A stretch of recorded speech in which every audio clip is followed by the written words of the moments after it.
Welcome to Vacuum Tube. In this video, you will learn the 5 most important things about using Swagelock tube compression fittings.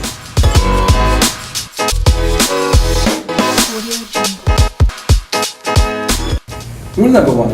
Assemble the fittings in the proper order. For that, we need to understand all components and their functions.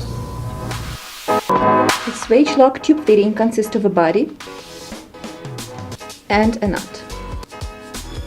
Between them there is a front ferrule and a back ferrule. Let's look at the shape of the back ferrule. The bevel of the back ferrule should face the front ferrule. The front ferrule has a cone shape. The large diameter of the cone goes onto the bevel of the back ferrule, with smaller diameter facing the body.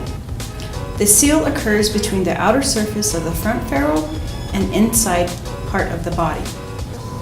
High pressure force deforms the front ferrule into the tube, which creates a perfect seal.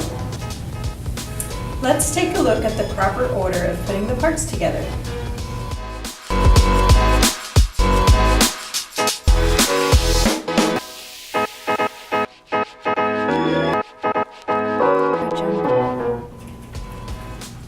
The nut goes onto the tube first. The back ferrule goes into the nut next. Next goes the front ferrule. And the final piece is the body.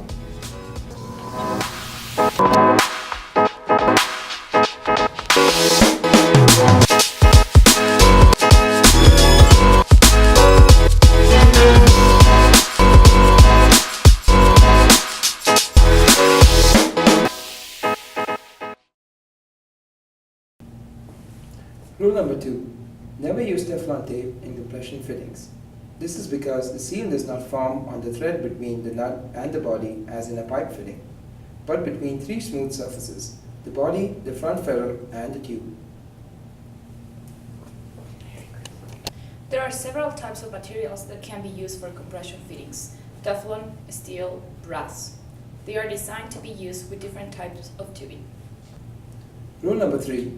Select your material carefully. The choice of material depends on environment, including corrosivity and temperature. Do not mix metals. Be aware that using different metals, such as steel and glass, may cause galvanic corrosion and failure of seal during use. Remember that the material used for ferrules should be harder than the tube. The exception is that Teflon ferrules can be used with metal tubing. If the elastomeric tube material is so soft that you can compress it with your fingers, you should use an insert when putting the compression fittings on. Rule number 4. There are many instructional videos from Swagelock that teach how to properly tighten the new fittings. However, when you are working with parts swaged before, the rules are different. Please watch our next video on this subject. If the parts are not new or they have been laying around, they might be dirty. Clean them with methanol. Remember that quality of the tube will affect the seal. Avoid scratches. And finally, rule number 5.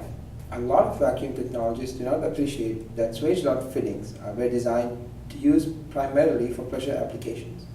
For use in vacuum applications, you should always check for leaks.